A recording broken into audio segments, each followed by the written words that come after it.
This has to be one of the most difficult reviews I've ever had to do.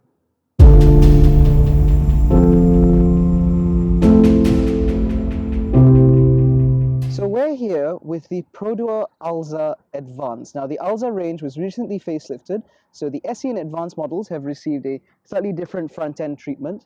Very minor things going on in the back, but some slightly bigger changes inside. Now, the thing about the Alza is there's no running away from the fact that this car's been around for 9 years. This is now the oldest car in the Perodua range. In fact, I was reminded recently that the former boss of Perodua, Dato' Aminah Rashid Saleh, actually joined the company before the Alza was launched and has left before the Alza has been retired. This is definitely not normal for any car company.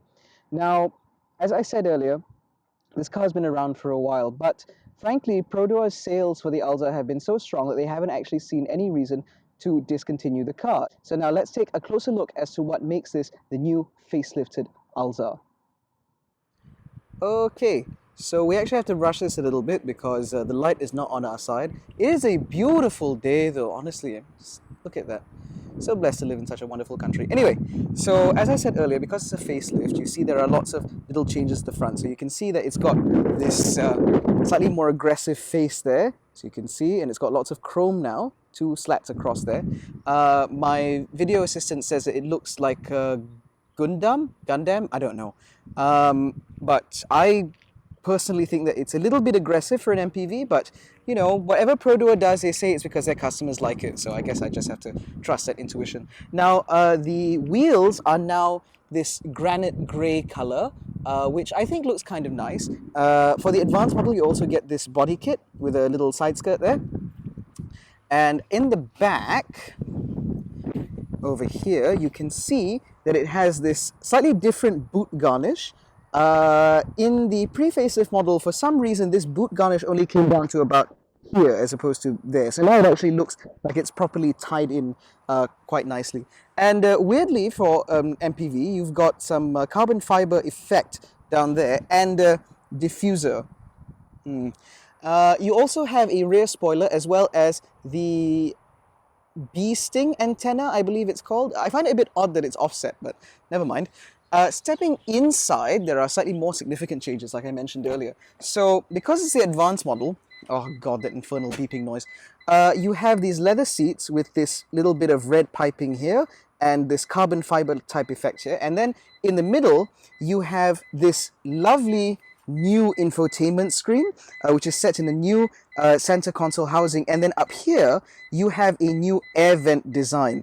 Now, if you look closely over here, this middle air vent is actually designed in order to blow air all the way to the third row. So you can't adjust this. You can see there's a little diagram here that it goes all the way to the third row. And I can tell you that it does work.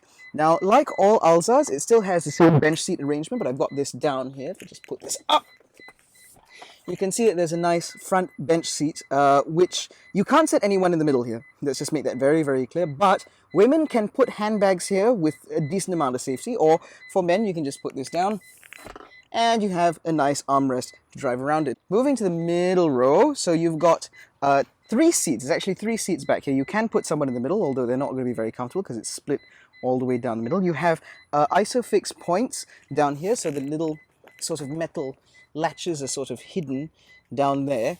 Can be a bit difficult to get to, honestly. They could have done that a little bit better, but never mind. But this is sort of the middle row. You've got adjustable headrest, which is always nice. And of course, this can be folded forward to have access to the third row. So the third row can be folded up. I like how they've sort of built in a little solution for the headrest, honestly. And the third row, you can just fold it up very easily like that. You can put the headrest there, and you might be wondering how anyone can sit there. But don't worry, you can always slide the second row, yeah, like that.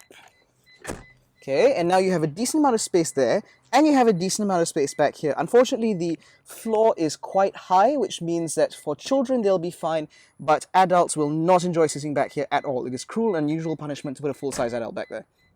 So now we're driving the Alza. We've actually had quite a bit of time to get used to the Alza because Perodua is very generous with us and lent us an Alza SE over New Year's. So we had that for exactly 7 days, in fact. And then they handed us this one, which is the Alza Advance. Now, there's only a small price difference between the SE and the Advance.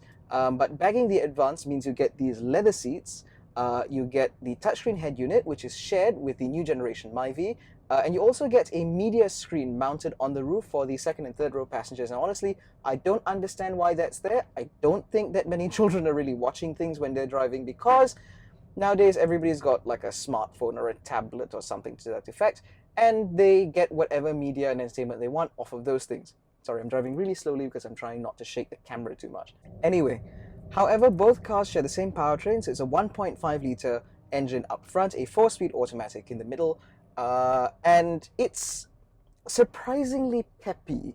I didn't expect the Alza with this engine, which is the same 1.5 which is shared in the Perodua Myvi and so on, to feel quite so energetic. Especially since this is obviously heavier than the Myvi. I'm very familiar with the Myvi 1.5. I like it very, very much. But like I said, I didn't expect this engine to still feel quite so peppy.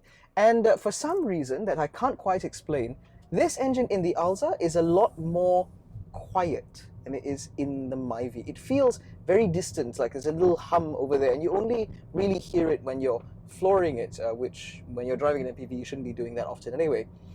Another thing that I quite like about the Alza over the Myvi is that the steering wheel is heavier. This car is definitely made to be driven quite comfortably and quite relaxedly on highways, which I assume that most Malaysians do because none of us really live in town. But then again, this car in town doesn't feel so bad. Parking can be a bit difficult because I have genuinely felt strain trying to park this car. It's not the size, it's just the weight of the steering wheel. It's a little funny. But driving this car, like I said, is very peppy, so it's not hard to get up to motorway speeds. In the Alza SE that we had, which had the gear up noise insulation, or I think it's called the noise comfort package, which adds sound insulation over the bonnet and in the doors, it was especially quiet, unbelievably quiet in fact, for a compact, budget-friendly 3-row MPV. But in this car, it's only ever so slightly more vocal. And I really do mean it's just slightly more vocal. You hear a bit more of the wind and road noise than you did in the car with the insulators and stuff like that. But the difference is relatively minimal, but it's definitely worth spending that 150 ringgit odd, somewhere like that, less than 200 ringgit for the insulation, because it does help keep the cabin just that little bit quieter.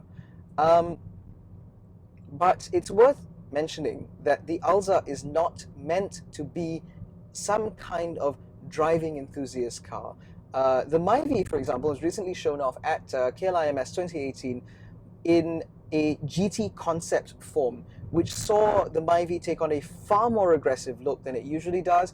And I'm made to understand that it's piqued the interest of lots of people who want to see a slightly peppier, slightly sharper looking Myvi with some really interesting features.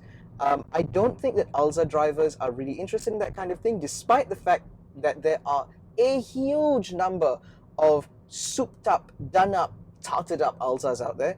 I can't count how many I've seen since I've picked this car up. But Perodua thinks that no one's really interested in tarty sort of Alza, so they're not bothering with that. And with that in mind, the driving experience of this car is very much reflective of that. You don't get a sense that the driving experience was a part of the Alza R&D equation in any way, shape or form. Bearing that in mind, driving the Alza is perfectly okay. The driving position is a little bit weird because no matter how low I try and get this seat, I can't seem to sit that comfortably on this seat. Like the pedals are set in such a way that if I drive this car long enough, I actually get an ache in my right foot trying to keep it on the throttle.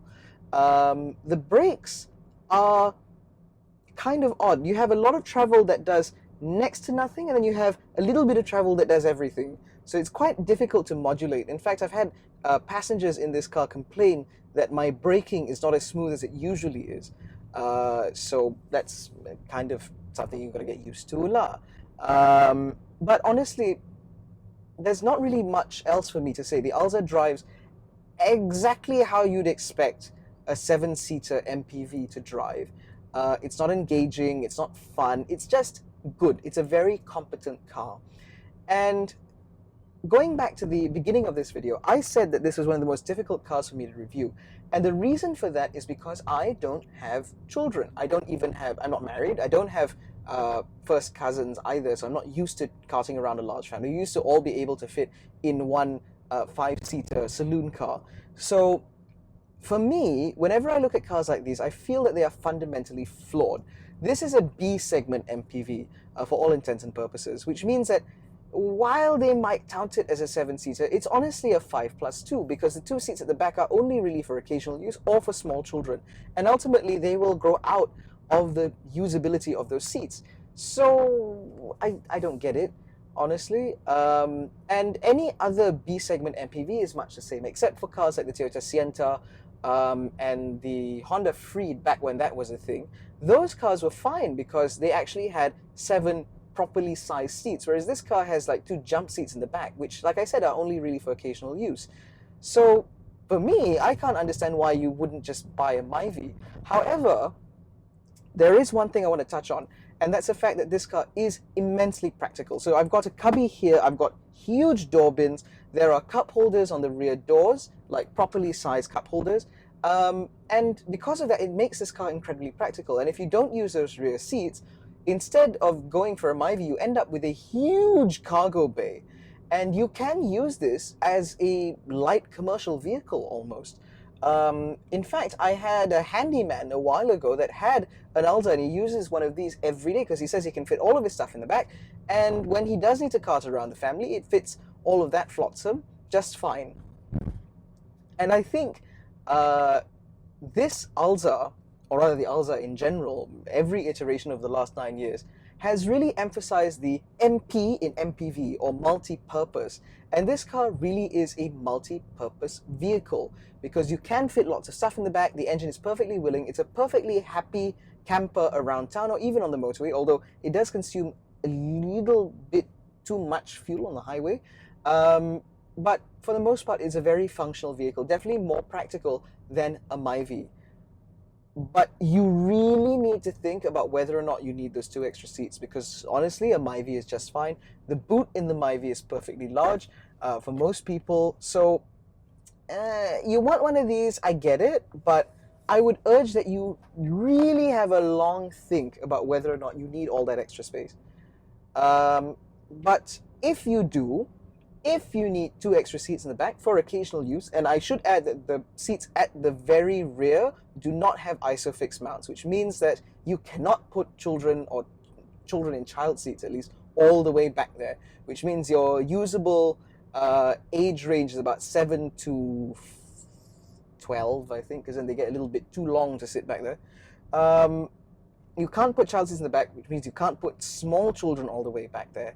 But if you do need 7 seats from time to time, or if you really need the extra space, the Alza is the best B segment MPV that money can buy. There are other options, but honestly, they're all a little bit flawed, and you're not getting very much difference for the money, which means you might as well just plonk for one of these. This Alza Advance is 63,000 something, or 64,000 and some change.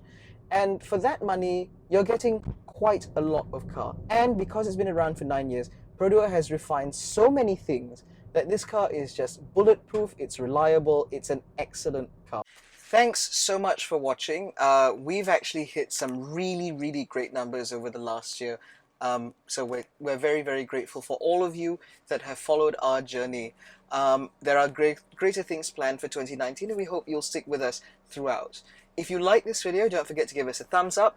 Don't forget to hit subscribe and hit the little bell icon so that you're notified every time we make a new upload. If you want to be part of our giveaways, don't forget to follow us on Facebook, on Twitter and Instagram, and you can follow my own personal Twitter at Abdullah if you have any questions about any of the cars that we reviewed or any constructive suggestions. Thanks so much for watching. We'll catch you again soon.